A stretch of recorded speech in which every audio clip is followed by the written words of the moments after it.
Hello and welcome to the latest Moneymakers Investment Trust podcast with me, Jonathan Davis. A reminder that for regulatory reasons, nothing you hear today, however stimulating and insightful, should be regarded as constituting individual investment advice or a specific stock recommendation. Them's the rules we have to work with. So this week, the day after the UK budget, I was able to catch up with Joe Bauernfreund, who's the manager of the AVI Global Trust, an interesting vehicle that he's been the manager of now for 10 years, I think, just marked his 10th anniversary, and has a very interesting strategy of looking for idiosyncratic opportunities, either large discounts or unlock value and so on. We're going to talk about that strategy in a moment. You have just produced your annual report, and in the end, it turned out to be another pretty good year. You made a double-digit return, which is what you've been doing now fairly consistently for the past 10 years, which is not unreasonable. A little bit ahead of the All Country World Index over that period. So let's just start then, if I may, by just asking you for a quick comment on the budget yesterday. I think the markets are still absorbing it, but they have had plenty of, well, how should we say, early material to work on in forming their judgment about what the Chancellor has done with all the leaks and pitch rolling and so on that's been going on. What would be your comment on the finished product? Well, my comment really is probably nothing original and nothing that others haven't already said. And the most frustrating thing about the budget was that it didn't really address the fundamental issue, which is the lack of growth or the anemic growth that we're seeing in this country.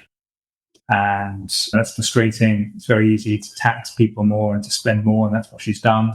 But that doesn't generate long-term growth and doesn't really make living standards any better than they are. And I think that's the big challenge.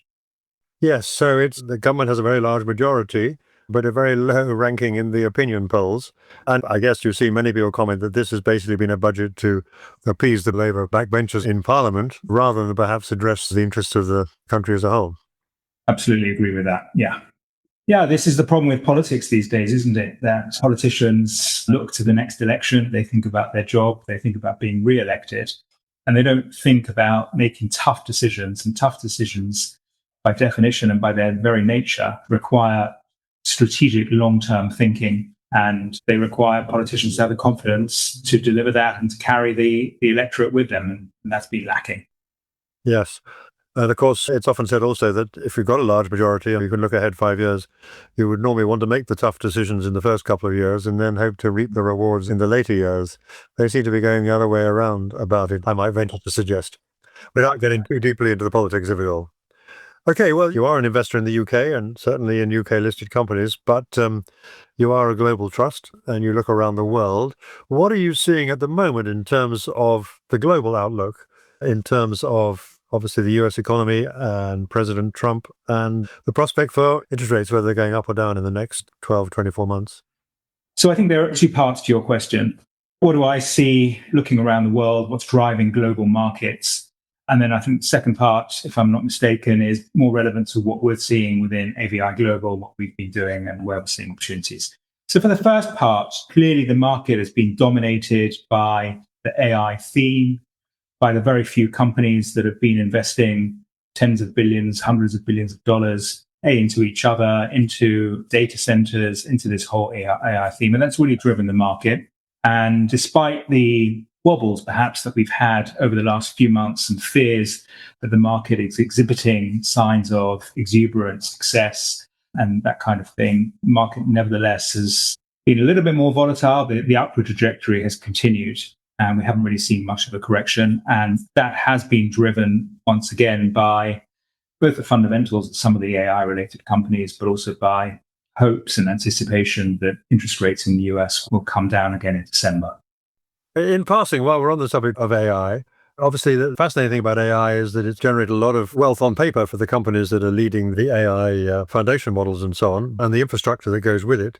But in terms of digging around that, have you found that as a theme that you might actually find some discounted opportunities there, or is it something that you think is not yet an investable universe? Well, we haven't really found anything directly to do in that theme, although the one area where we've seen a big shift in AVI Global's portfolio over the last 6 months or so has been with a growing allocation to Korean names. And although the fundamentals behind that are more related to valuation generally and corporate governance reform, in Korea, which I'm happy to talk about, some of the companies there that we've actually invested in are exposed to some of the broader AI-related themes. Okay, well, we'll come on and talk about Korea, because that is an interesting, relatively new departure for you, I think.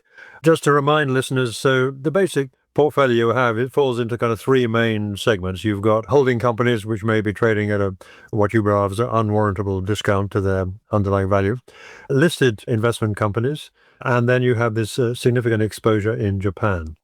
Perhaps we could start off by talking the listed universe. And here, what's been interesting to me, at least, is that you've got some significant holdings, but they're all in the alternative asset space. And that obviously has been a big theme of the last few years, the widening discounts, the very wide discounts in the alternative asset space. And there's been kind of two schools of thought, I think. One is that the NAVs aren't really real, and the other is that they've got some fundamental problems that can be resolved. So what is your strategy as far as alternative assets as a general category is? And then we'll talk about some of the names you've been involved in. Well, you're absolutely right. It is an area that we've been quite keen on, particularly over the last 2 or 3 years. Ever since at the end of 2022, beginning of 2023, we saw interest rates start to increase, and that's when we saw share prices in that sector sell off and discounts widen. And our interest in the sector really addresses the two factors that you highlighted in your comment a moment ago. That is related to the NAV and the discount, as you might expect. So on the NAV side, we've generally been more positive than perhaps market sentiment. A lot of that has been underwritten by what we've seen going on in the secondaries market, where in many cases, some of these underlying funds are changing hands, typically at 5 to 10% discounts to reported NAVs. And that gives us some confidence, at least, that the NAVs are not totally off the charts wrong. And in some cases, particularly in companies like Oakley, where we have more transparency on underlying investments, it is that fundamental perspective on some of those businesses that has, again, underwritten our thesis that the NAVs are more realistic than perhaps the market gives these companies credit for. But fundamentally, what's happened over the last few years is, regardless of our take on the NAVs, is that there's been a surplus of sellers and there have been a shortage of buyers. And as money has exited the investment trust sector generally, and that has harmed the alternative space as well, there hasn't been that tailwind of capital flowing in, of buyers flowing in to help narrow the discount. And that has put pressure on share prices, on discounts. And that is certainly an area of focus in our engagement with boards.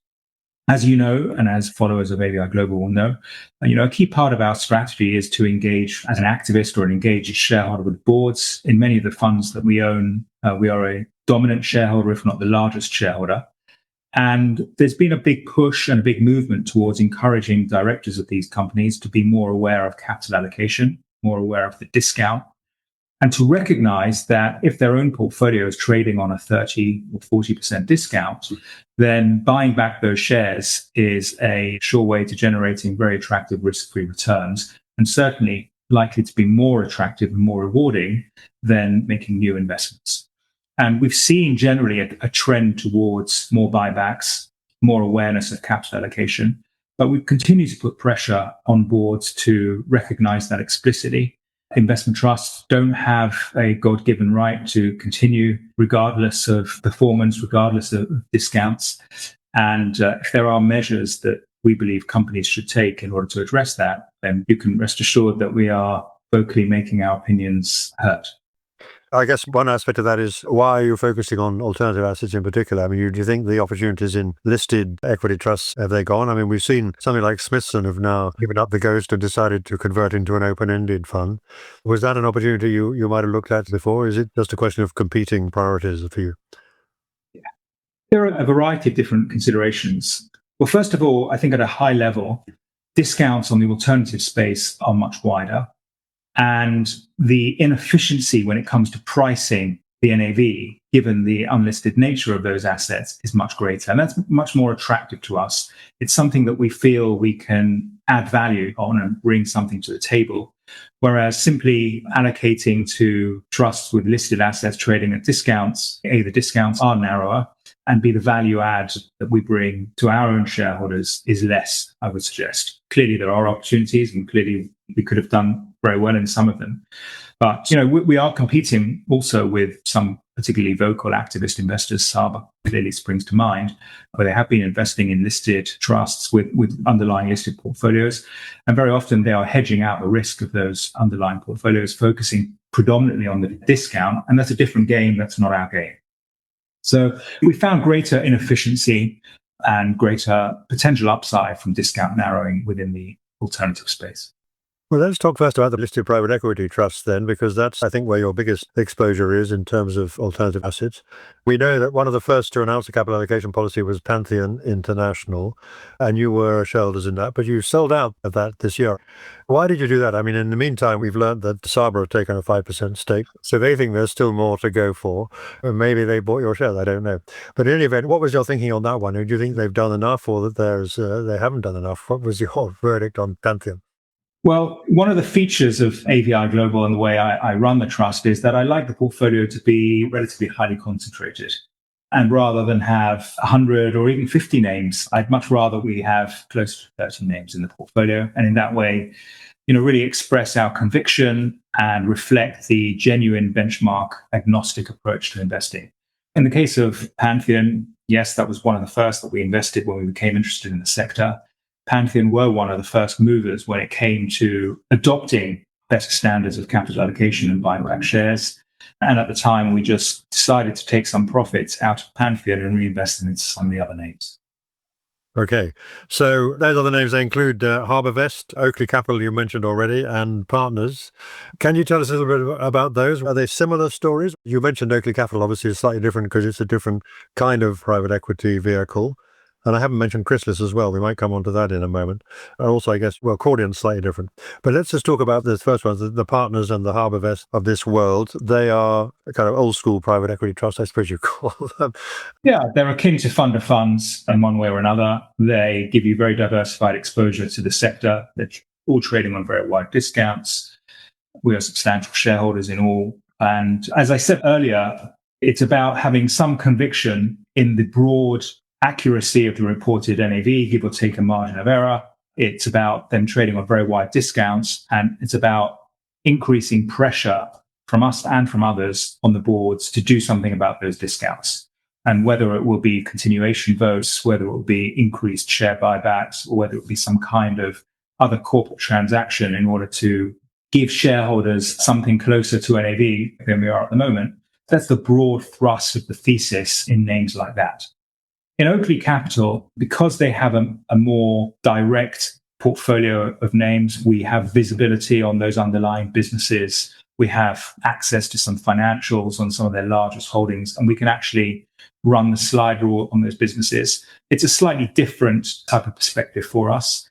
The thesis is more built around specific underlying investments than it is about a general theme about private equity valuations and discounts. So that's the case of Oakley, and that has been a very strong performer for us for many years, at least 7 or 8 years, if not 10 years, actually. That's been in the portfolio to a greater or lesser extent, and we are an extremely large shareholder in that and have a very constructive and proactive dialogue with the board and have seen a number of improvements on the corporate governance front adopted over the years, and it's one which is still a core holding for us within the space. Chrysalis, as you say, is somewhat different. It is more on the high growth venture capital type of investment with some well-known or better-known underlying investments there. Klarna springs to mind as an investment which has seen an IPO over the last few months. And the other one is Starling Bank, which is a big exposure for them. And there's talk of some kind of capital transaction on the horizon for Starling, and subject to that proceeding at the kind of levels that are being intimated in the media, that could result in quite a substantial inflow of cash into Chrysalis.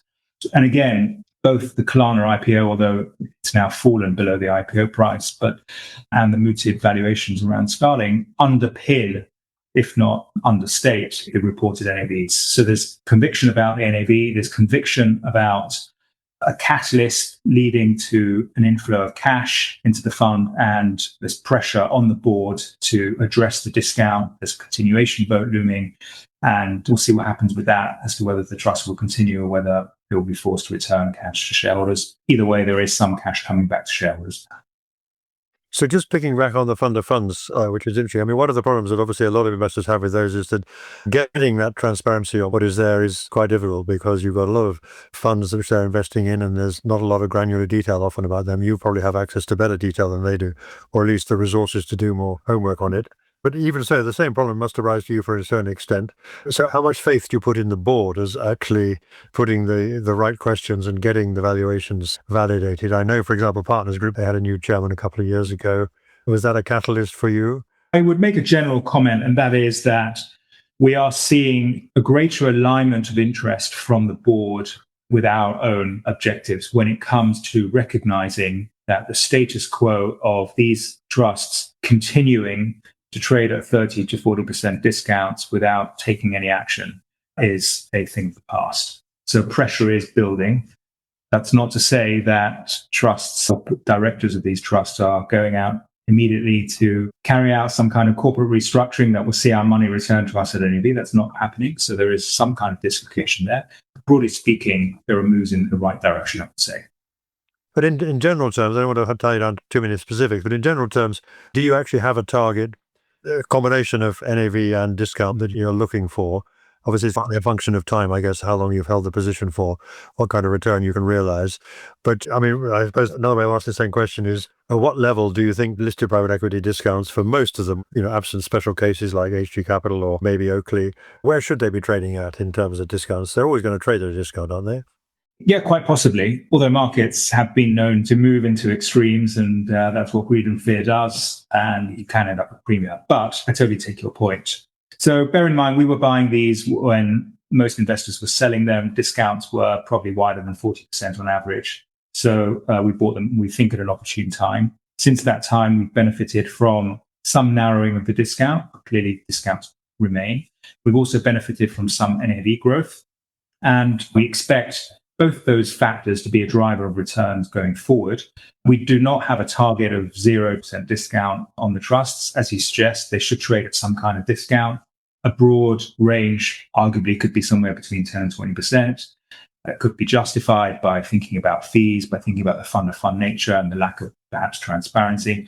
But certainly when they were on 40% discounts, if not wider, and NAVs were very depressed, we saw that as an opportune moment.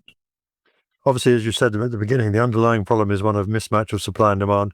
And we know there have been a number of reasons why demand might be limited. Some people have said cost disclosure is a big factor. I'm not sure if you think it is, or whether you think that is a potential catalyst if and when we finally hear what the new regime is going to be.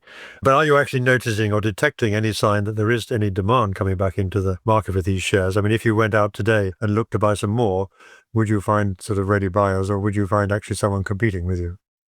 Well, you said yourself that Saba recently taken a 5% stake in Pantheon. So there is an example of somebody coming into the sector, taking advantage of the very wide discounts, and probably intent on embarking on some kind of activist dialogue with the boards of that particular company.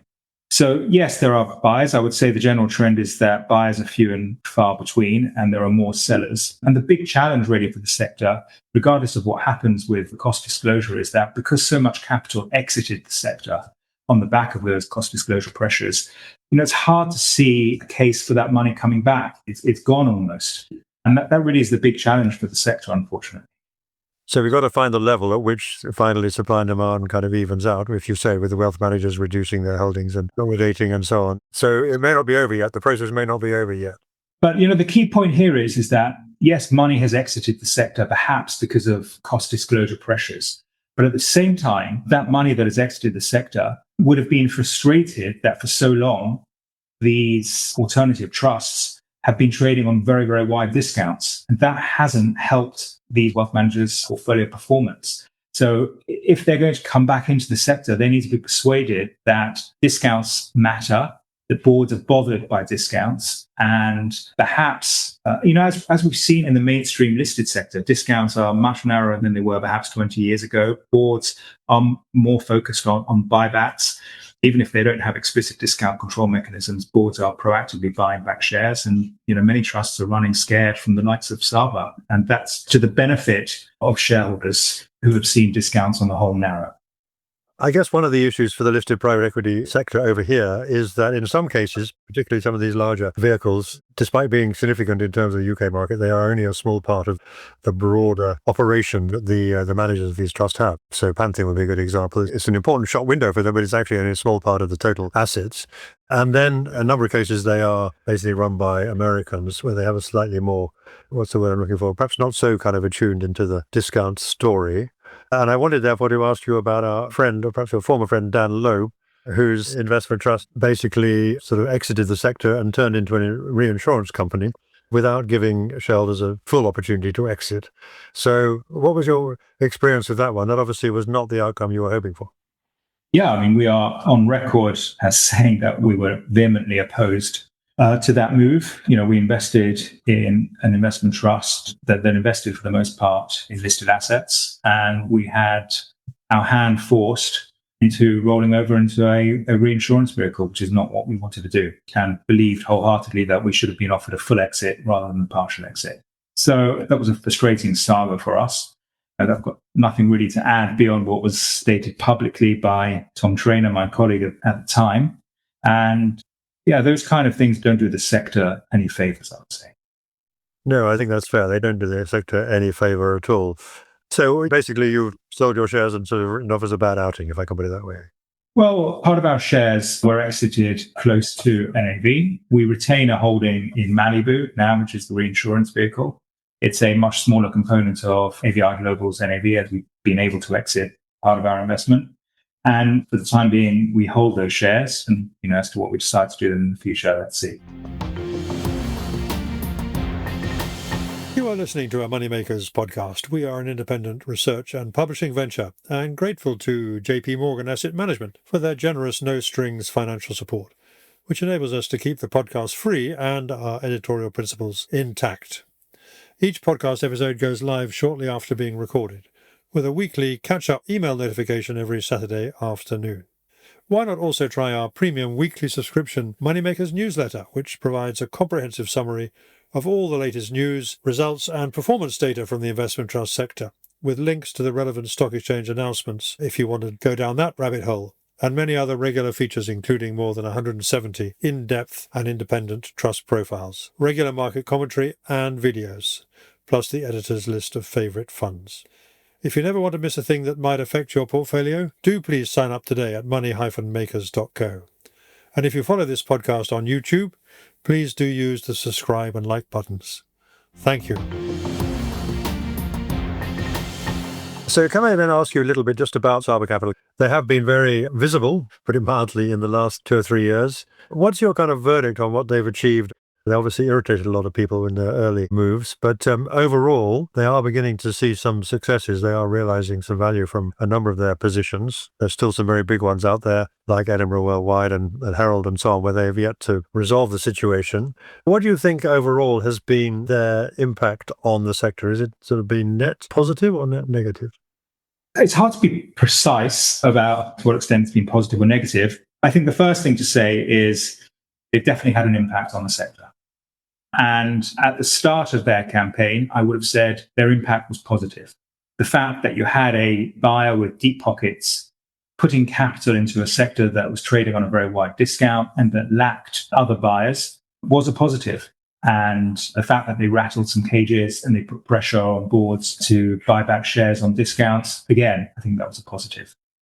It's clear that at a certain stage, they overstepped their mark and were overly self-interested rather than the greater good of the sector, or indeed of their own investors, and saw this as a potential pathway to accumulating more assets under management for themselves. And that would not have been to the advantage of shareholders in the investment trust sector. But I think that to an extent, they've possibly learned some lessons from that. They've come back for more. They're not going away. They seem to have allocated a lot of capital to the opportunity. And they are, as you said, broadening their horizons away from the mainstream listed sector to some of the alternative opportunities where we've discussed discounts are very wide. So, I would say to the extent that money is flowing in and taking advantage of discounts, that's good. To the extent that pressure is being brought to bear on trust boards and forcing them to acknowledge these wide discounts and to take action, I think that's generally a good trend and a good thing to happen. So before we move on, just finally then on the listed investment trust world, obviously we're still continuing to see transactions, deals occasionally winding up going on at the moment. Do you think there's still more to go before we actually reach some equilibrium where obviously the investment trust sector will have shrunk? A lot of vehicles that have proved to be non-viable will have disappeared. Is there more of that to go? I mean, one sector you haven't mentioned, which you don't invest in, I think, or at least I haven't noticed it, is the renewables sector, which is now coming into the spotlight with the recent proposed deal between Hickel and Trigg. Is that a particular area of vulnerability for the sector? But more broadly, do you think that we're nearing the end of the process of consolidation, rationalization, discount management, and so on? No, I think there's probably more to come, I would say. Because the one thing we didn't discuss is there's usually two sides to the coin. A lot of capital has exited the sector, as we've discussed, because of the cost disclosure pressures. But also, another big challenge for the sector is being relevant to investors in the sector. And for many years, dominant investor in the investment trust space was the wealth manager. And the wealth management industry has seen a huge amount of consolidation to the extent that some of the largest ones are now managing assets of well over £100 billion. And the big question is to what extent can investment trusts be a relevant solution to their problem of how to invest in their client portfolios? And if you've got trusts of £50 million or £100 million and they need to invest £100 billion, then are not such a relevant solution. And when you throw into the mix liquidity in shares, the discounts, persistent discounts, perennial discounts, illiquidity, treating customers fairly, and all of that, then it is a challenge for the investment trust industry to remain relevant. And so, to the extent that there are still some trusts that are too small, that can't attract relevant buyers to their shares, then there has to be more consolidation. Without necessarily commenting on the terms, but the Hickel-Trigg deal, whether or not it favors one side or another, do you think that that argument for scale, which is essentially one of their key arguments, is actually valid? I mean, they're large enough to be investable by the wealth managers, but do you think that 5 billion or whatever the combined figure is, if you like, more investable than 3 billion or 2.5 billion, which is what the component trusts are? Or do you think perhaps this is over-egging the pudding a little bit as far as scale is concerned? You probably know these companies better than I do, and I sense you're asking a leading question. My sense is that 2 billion is pretty large on the context of investment trusts.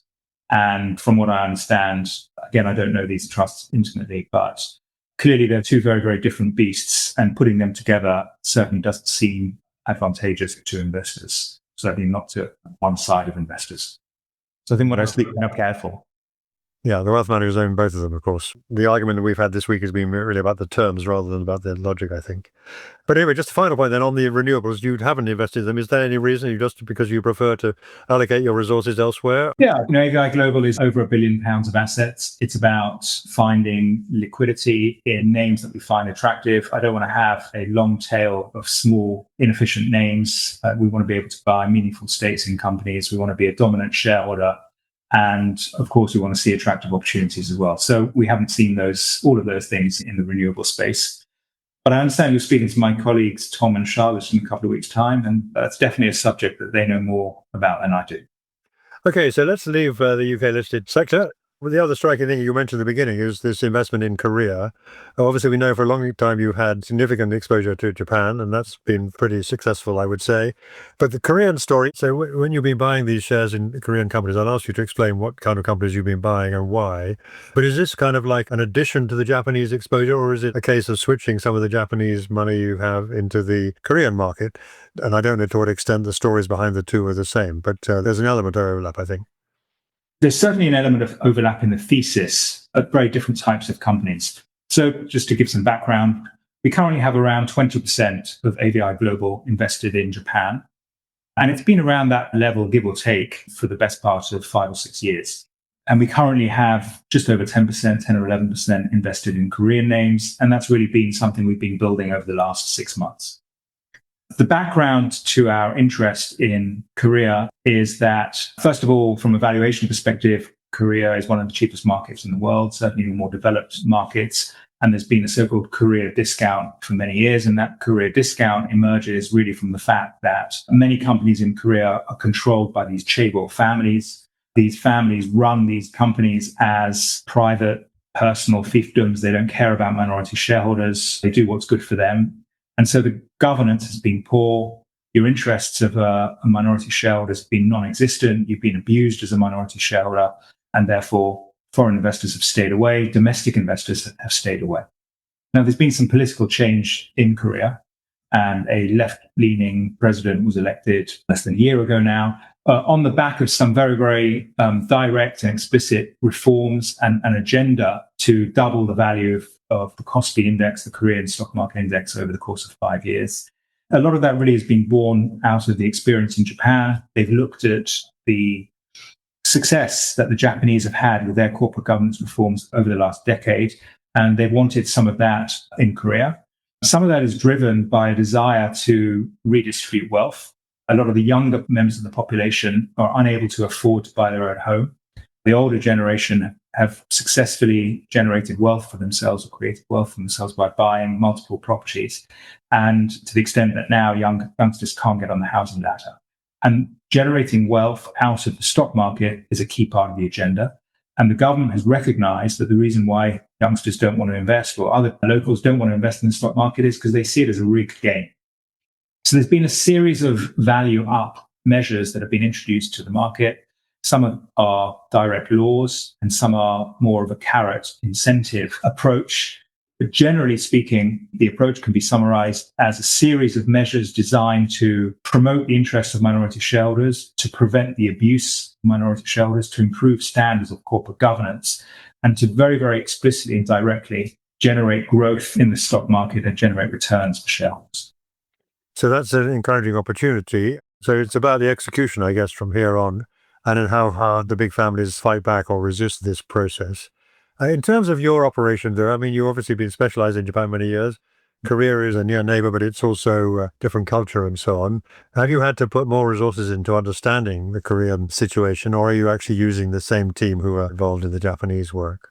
So for the most part, it's not the same team. It's other areas of our global investment research resource that have been directing some attention to Korea. Our work in Japan continues, and that's, as I said, similar but different to the Korean opportunity. And Korea is different. So we've just been building our resource. It's early days. As I said, we've been investing in a largish way for the last 6 months. We've been gaining in our own experience, building networks, spending a lot of time out there, meeting companies, meeting other investors, and just getting comfortable with the situation. It's had a lot of success over the last few months. The stock market returns have been very, very strong. We hold about 7 or 8 different companies there. A number of them are up by more than 50% over the last 3 or 4 months. So there's definitely been very powerful tailwinds. But the really exciting thing is not only are discounts very wide, and in some cases we're talking about discounts 50, 60, 70%, but we've also seen some very, very strong underlying operational performance. So profitability has grown.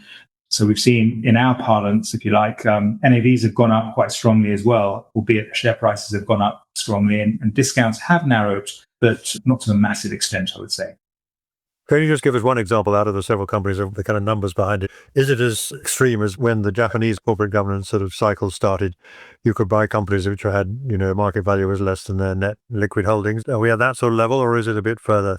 It's different. Well, to give you one example, we own a company called Samsung C&T, which is effectively a holding company of the family behind the Samsung Group. They own a few different listed businesses within the group. The most well-known will be Samsung Electronics. So this is, in a way, of buying. It's akin to it is a holding company.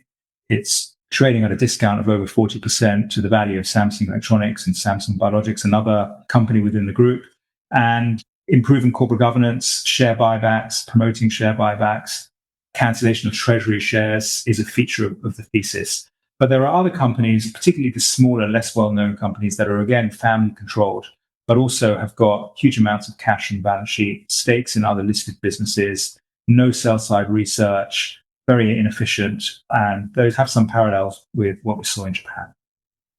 I don't know if this is a sensible question, but if we were comparing what you see as the potential returns from these Korean investments relative to your existing Japanese holdings, would you say that the latter is perhaps a richer ground to be researching, or is it still plenty to go for in Japan? There's still plenty to go for in Japan. Clearly, valuations, the market has gone up a lot. It's more than doubled, I would say, since we launched our Japan strategy. So valuations have improved. There's still a valuation discount and dislocation. So that remains interesting. I think the real interesting thing about Japan at the moment is that activism is really gaining traction, and we're seeing much more responsiveness, positive responses, say, from boards of companies in Japan to do more for shareholder returns. And we've also seen, certainly over the last 18 to 24 months, a big pickup in corporate activity. And that's largely driven by private equity investors who have become much more active, much more vocal, and there's certainly a large amount of capital being allocated to the opportunity in Japan. So there are still some very, very positive drivers in Japan, and the likelihood of those discounts or those catalysts being unleashed is certainly much more compelling today than it was 10 years ago in Japan. Okay, so that essentially leaves us just time to talk a little bit about the other elements of your portfolio, the holding companies. What's been your overall experience there? I think you've had a couple of big successes and one not very good outcome. Or perhaps you might just get the one that wasn't been such a good. This is a company called Gerresheimer, which I think has not gone the way you hoped. Can you just tell us what happened there and what lessons you've taken away from that before we talk about the other holding company? Yeah. So as you say, we've been investing in these family-controlled holding companies for many years with some success. The last year has been a disappointing one, particularly for our investment in Gerresheimer, which is a German conglomerate focused on medical devices, equipment really for transporting, distributing drugs, and also getting drugs into patients. It's seen a lot of growth latterly from the GLP-1 areas, and it's a market leader in the pens that are used to inject those drugs into human beings.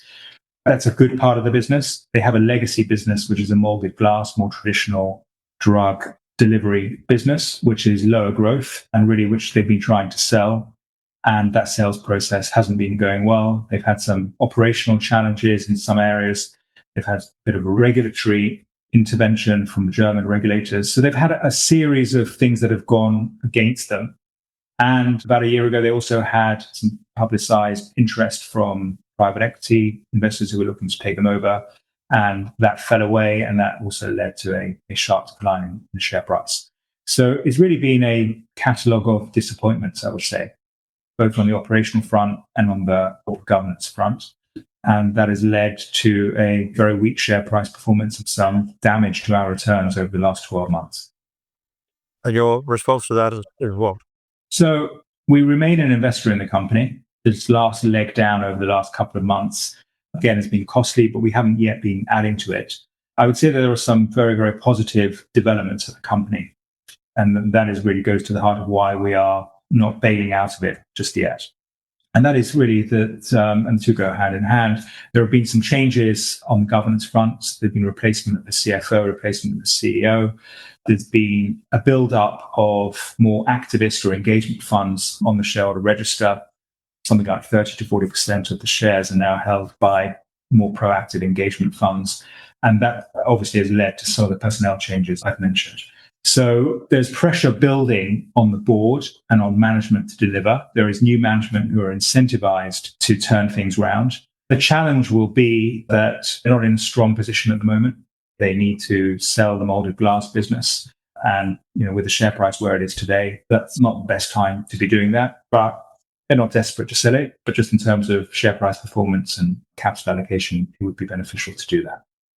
So we have quite an extensive dialogue with management. We've been putting pressure on them. We published a public letter earlier in the summer. So from an activist perspective, it's got quite a lot of potential from here. Okay. So finally, then I might just ask you a question about News Corp, another interesting vehicle that you own. Obviously, that's the Murdoch family, and they've got out of television and broadcasting. So there's now mainly publishing, and it's a property portal as well there in Australia. But the discount of that one, underlying discount, remains very wide. We've all watched Succession, and we wonder whether this is relevant to understanding what's going on in News Corp. What are your feelings about that one? Well, whenever we invest in a family-controlled business, there are a few things that we always consider, always think about, and certainly have to reflect upon. And that is that families will do what's good for them. We have to try and be confident that families aren't going to abuse minority shareholders. But at the end of the day, we have to recognize that families will do what is good for them. And so therefore, when presented with a family controlled company trading on a very wide discount, it's never enough to just say, oh, this is on a 40% discount, 50% discount. It must be a fantastic opportunity. Let's buy it. It always has to be predicated on the underlying business and on the potential for that underlying business to grow in value. So in the case of News Corp, you mentioned the property portal, the business in Australia. It's a very successful company called REA Group, where News Corp are a 60% plus shareholder. As you say, it's listed. It has been a successful investment and continues to have a very dominant position, market-leading position out there in Australia. Alongside that, they own Dow Jones, 100% of that, which owns the Wall Street Journal, and it also owns a business called Opus, which provides data and analytics for the commodity trading business, akin to Bloomberg, which is more for equity and bonds, if you like. So both those businesses are extremely high quality. At the current share price of REA Group, if you were to strip that out, the implied valuation of the Wall Street Journal business is around 5 times earnings. In contrast, the New York Times, which is the closest peer, but doesn't have the advantage of having the Opus business, trades at mid-teens multiple. So there's a clear valuation dislocation. From an NAV perspective, the growth in value of REA Group and Wall Street Journal and HarperCollins, the book publishing business, since we've owned it, has been strong. And certainly that's been the driver of our returns to date. But the discount remains extremely wide at close to 45%. And on that front, I think there are some interesting developments. And again, we're not in the driving seat here. We know we're on for the ride. But the CEO of the company has been very explicit in his communication with the market that the board is aware of, concerned, frustrated, and trying to address the very wide discount. So that's encouraging. They're going through a kind of a strategic review.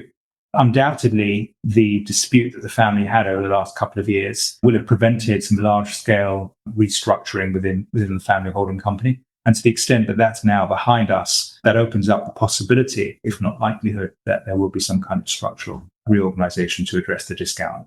So we're still very positive on it. It's one of our largest holdings. I would say that positivity is really driven by 3 things, and that is the quality of the underlying businesses, still growing very well, the very wide discount, and the fact that although we can't pinpoint a time at which the catalyst will emerge, there are growing signs that there will be some kind of catalyst designed to address the discount. Well, it's a fascinating saga to watch in real life as well as on TV. So that just leaves us with the trust itself, AVI Global. As you say, we've been churning out some very good performance, 10% on average per annum for 10 years. 10, 11%, maybe a bit more than that. What do you feel about the outlook for the trust? Is it more of the same? I mean, you feel you're still in a good place, whatever happens to the world out there, or are there risks out there that you haven't looked at or seen or might be worrying about? There are always risks, and we're an equity trust. So to the extent that equity markets zig and zag, we'll be exposed to that. But what leaves me confident is when I look at our opportunity set, when I look at our portfolio, we see valuations that are, in discount terms at least, at the very widest discounts that we ever see, and more reminiscent of a time of market dislocation and stress than the relatively benign, if not positive, environment that we see today. So when we look at our portfolio on average, the weighted average discount is 40%. And as I say, we saw 40% during the sell-off of the financial crisis, during the Euro crisis, and a little bit wider we saw during the COVID sell-off.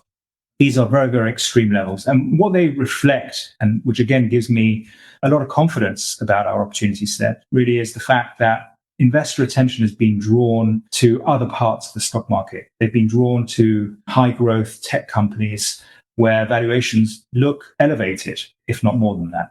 And that has been to the detriment or the disregard of large parts of the stock market. Whether it's in Europe or the US or in Korea or elsewhere, capital has flown out of those sectors. Investor interest has declined, and that has left valuations that we would argue are very attractive and very inefficient in the sense that there hasn't been that price discovery mechanism of buyers and sellers interacting. So that's positive to the extent that at some point in time, investor attention will get drawn away from those large tech names, which are more interesting or more attractively valued names. And that's good for AVI Global. So that was Joe Bauernfreund, the lead manager of the AVI Global Trust, talking to me on Thursday, the day after the budget. Thank you for listening. The Moneymakers Investment Trust podcast is independently produced and edited and is freely available on YouTube, Apple Podcasts, Spotify, and other podcast channels. You can also sign up at money-makers.co to be notified of each new edition. If you want more news, analysis, interviews, and other investment trust content, don't forget to look at the Moneymakers Circle, available for a modest subscription at the website.